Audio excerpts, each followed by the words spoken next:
Isaiah chapter 7.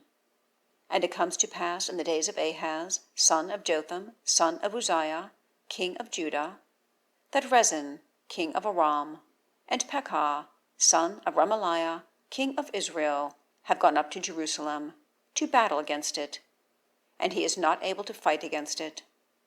And it is declared to the house of David, saying, Aram has been led toward Ephraim, and his heart and the heart of his people is moved, like the moving of trees of a forest, by the presence of wind. And Yahweh says to Isaiah, Now go forth to meet Ahaz, you and your son, Shear-Jashub, to the end of the conduit of the upper pool, to the highway of the fuller's field. And you have said to him, Take heed and be quiet, do not fear, and do not let your heart be timid because of these two tails of smoking brands, for the fierceness of the anger of Rezin and Aram, and the son of Remaliah. Because that Aram counseled evil against you, Ephraim and the son of Remaliah, saying, We go up into Judah, and we distress it, and we divide it to ourselves, and we cause a king to reign in its midst, the son of Tabeal. Thus said the Lord YHWH, It does not stand, nor will it be. For the head of Aram is Damascus, and the head of Damascus is Rezin, and within 65 years is Ephraim broken from being a people.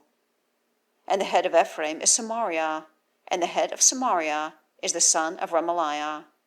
If you do not give credence, surely you are not steadfast.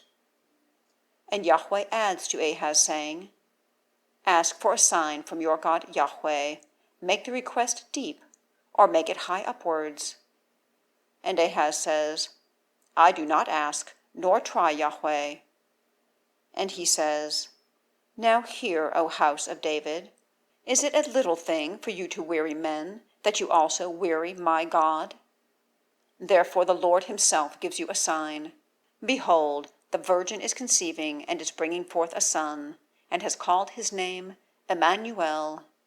He eats butter and honey when he knows to refuse evil and to fix on good.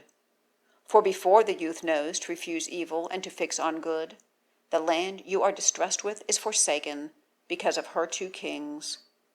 Yahweh brings on you and on your people and on the house of your father days that have not come, even from the day of the turning aside of Ephraim from Judah by the king of Asshur. And it has come to pass in that day, Yahweh hisses for a fly that is in the extremity of the brooks of Egypt, and for a bee that is in the land of Asshur. And they have come, and all of them rested in the desolate valleys, and in holes of the rocks, and on all the thorns, and on all the commendable things. In that day the Lord shaves by a razor that is hired beyond the river, by the king of Asshur, the head and the hair of the feet. Indeed, it also consumes the beard. And it has come to pass in that day, a man keeps alive a heifer of the herd, and two of the flock. And it has come to pass, he eats butter from the abundance of the yielding of milk. For everyone who is left in the heart of the land eats butter and honey. And it has come to pass in that day, every place where there are 1,000 vines at 1,000 pieces of silver is for briers and for thorns. He comes there with arrows and with bow, because all the land is brier and thorn. And all the hills that are kept in order with a mattock, there does not come for fear of brier and thorn. And it has been for the sending forth of ox, and for the treading of sheep.